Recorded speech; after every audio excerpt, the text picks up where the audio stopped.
Selamat pagi, selamat bertemu kembali.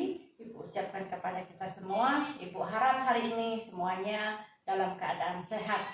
Baik anak-anak, kita kemarin sudah belajar pertemuan pertama tentang apa arti hidup beriman. Pertemuan yang kedua tentang tokoh-tokoh yang hidupnya di dalam iman. Dan pada minggu ini kita akan belajar pertemuan ketiga, yaitu dampak orang yang hidup berpengharapan. Tapi sebelum itu, alangkah baiknya kita akan membuka acara kelas kita pada hari ini dengan berdoa. Nanti Ibu yang akan pimpin kita dalam doa. Mari kita berdoa. Tuhan Yesus, terima kasih Engkau telah memberkati kami, sehingga pada hari ini kami boleh dipertemukan kembali oleh Tuhan dalam kegiatan belajar mengajar kami pada hari ini. Kiranya Allah memberkati hamba-Mu yang mengajar dan anak-anak didik yang belajar. Beri kami kemampuan sehingga kami dapat belajar dengan baik. Waktu ini kami serahkan dalam tangan-Mu. Kiranya Allah memberkati sampai akhir pelajaran kami nanti. Terima kasih Bapa, kami buka pelajaran kami pada hari ini. Hanya dalam nama-Mu kami berdoa. Amin. Anak-anak, karena hari ini pertemuan yang ketiga dan materi kita hari ini tentang dampak hidup orang yang berpengharapan. Jadi sebelum Ibu mulai lebih jauh menjelaskan tentang materi hari ini, alangkah baiknya kita akan melihat apa tujuan pembelajaran kita hari ini. Mari kita lihat bersama-sama. 1. Siswa memahami makna hidup berpengharapan. 2. Siswa mampu menunjukkan contoh perilaku berpengharapan. 3. Siswa membagikan pengalamannya tentang pengharapan yang dimiliki di tengah keraguan dan keputusasaan. 4. Siswa akan dapat bersikap disiplin, percaya diri, dan bertanggung jawab. 5. Memahami manusia yang memiliki iman dan pengharapan. 6. Siswa berani aktif mengajak orang di sekitarnya untuk memiliki pengharapan. Dan yang ketujuh, membandingkan contoh hidup yang berpengharapan dan hidup yang tidak berpengharapan. Hari ini kita akan belajar mengenai siapa-siapa saja contoh orang-orang yang di dalam Alkitab yang hidupnya beriman dan berpengharapan. Yang pertama kita akan lihat Daniel dan kawan-kawannya. Ada 3 tokoh dalam kitab Daniel yang memiliki iman dan pengharapan. Mereka adalah Sadrak, Mesak, dan Abednego.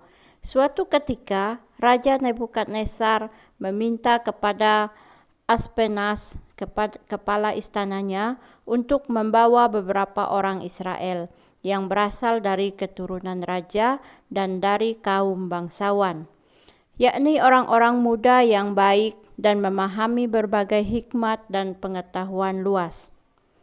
Ia ingin orang-orang yang cakap untuk bekerja dalam istananya. Mereka akan diajar tulisan dan bahasa orang Kasdim. Di antara mereka ada juga beberapa orang Yehuda, yakni Daniel, Hananya, Misael, dan Asaria. Pemimpin pengawal istana itu memberi nama lain kepada mereka. Daniel dinamainya Belshazzar, Hananya dinamainya Sadrak, Misael dinamainya Mesak, dan Asaria dinamainya Abednego. Dan ini terdapat dalam Daniel pasal 1 ayat 3 sampai ayat yang ke-7. Suatu ketika Raja Nebukadnezar mendirikan sebuah patung emas. Di hari penabisan patung tersebut, Raja mengundang para pejabat kerajaan untuk hadir, termasuk di antara mereka Sadrak, Mesak, dan Abednego. Lalu Raja mengeluarkan titah dan berserulah seorang bentara dengan suara nyaring, "Beginilah dititahkan kepadamu, hai orang-orang dari segala bangsa, suku bangsa, dan bahasa. Demi kamu mendengar bunyi sangkakala, seruling, kecapi, rebab, gambus, serdam, dan berbagai-bagai jenis bunyi-bunyian, maka haruslah kamu sujud menyembah patung yang telah didirikan Raja Nebukadnezar itu. Siapa yang tidak sujud menyembah akan dicampakkan seketika itu juga ke dalam perapian yang menyala-nyala." Daniel pasal 3 ayat 4 sampai ayat yang ke-6. Apakah titah itu sulit untuk dilakukan? Jawabannya tidak. Bagi orang-orang yang tidak beriman kepada Allah Israel, karena mereka sudah terbiasa sujud menyembah kepada patung, tetapi sangat sulit bagi Sadrak, Mesak, dan Abednego. Bila mereka menyembah, mereka telah melanggar perintah Allah. Jangan sujud menyembah kepadanya atau beribadah kepadanya. Keluaran pasal 20 ayat yang kelima. Bila mereka tidak menyembah patung tersebut, hukuman matilah yang akan mereka terima. Jika kamu adalah Sadrak, Mesak, dan Abednego, mana yang akan menjadi pilihan kamu? Apa sulitnya untuk sujud? Tidak ada yang sulit. Sebenarnya, mereka tinggal berlutut, lalu sujud 1 kali dan semuanya sudah beres. Karir mereka di dalam kerajaan Babel pun tetap terjaga. Lagi pula, bukankah mereka dapat memohon ampun kepada Allah setelah itu? Karena pastilah Allah mengerti situasi yang sedang mereka hadapi. Tapi bukan jalan ini yang mereka ambil. Sadrak, Mesak, dan Abednego lebih memilih untuk tidak menyembah patung. Sebenarnya raja menyukai 3 orang muda ini. Mereka nampak berbeda dari pemuda lainnya. Mereka memiliki iman, percaya, dan pengharapan yang teguh. Raja masih memberi kesempatan sekali lagi kepada mereka untuk menyembah patung agar mendapatkan pengampunan. Tetapi mereka tetap teguh memegang imannya. Terhadap kesempatan yang diberikan raja kepada mereka, maka mereka pun menjawab raja, "Jika Allah kami yang kami puja dan kami sembah sanggup melepaskan kami, maka ia akan melepaskan kami dari perapian yang menyala-nyala itu dan dari dalam tanganmu."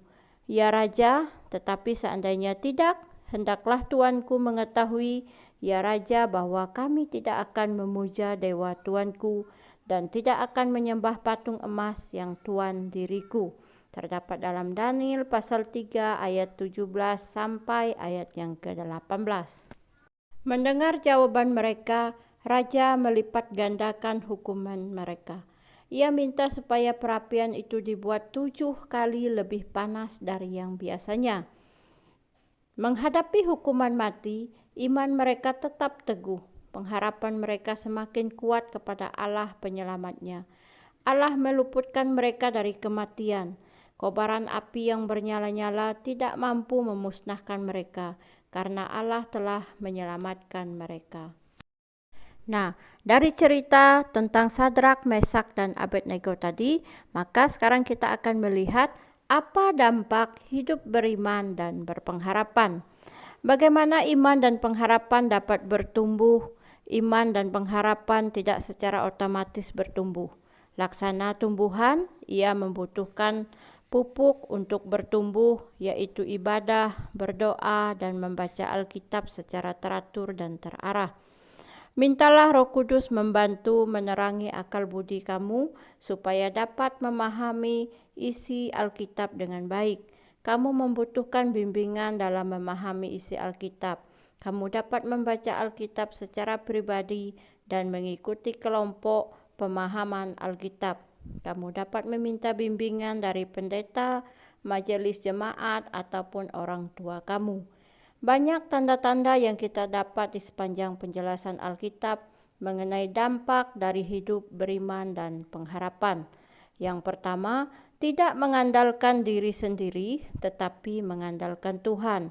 Setia, taat, sanggup bersukacita dalam kesesakan, sanggup bertahan dalam penderitaan, berani bersaksi, percaya segala sesuatu, memiliki pendirian teguh, dan tidak mudah terpengaruh. Orang yang berharap kepada Tuhan tidak akan ditelantarkan, sebab Dialah Bapa kita, Pencipta, Pemelihara, dan Penyelamat kita. Apakah yang dijanjikan Tuhan kepada orang-orang yang berharap kepadanya? Yang pertama, tidak akan dikecewakan, tidak akan dipermalukan, memperoleh pertolongannya, memperoleh pembelaan Allah, memperoleh berkat-berkat-Nya, memiliki jaminan hidup kekal, memperoleh kekuatan, memperoleh penghiburan, dan akan mendapatkan kemerdekaan dari perbudakan, kebinasaan, dan sebagainya. Sekian materi kita untuk hari ini anak-anak. Apakah ada pertanyaan dari kalian? Ibu persilahkan. Kesimpulan dari pelajaran kita hari ini, salah satu ciri manusia yang dipanggil untuk menjadi murid Tuhan Yesus adalah beriman dan berpengharapan. Iman dan pengharapan laksana mesin yang akan menghidupkan perjalanan hidup kamu. Supaya kamu bertumbuh dalam iman dan pengharapan, maka kamu membutuhkan bimbingan dan arahan dari Allah melalui ibadah, berdoa, dan membaca Alkitab secara teratur setiap hari. Kita sudah mendengarkan penjelasan yang Ibu sampaikan hari ini tentang dampak hidup berpengharapan, dan Ibu berharap kalian semua bisa mengerti dan dapat menerapkan itu dalam kehidupan sehari-hari. Baik, untuk kelas kita pada hari ini kita cukupkan sampai di sini. Dan sebelum kita berpisah, kita akan berdoa menutup kembali pelajaran kita pada hari ini. Mari kita berdoa.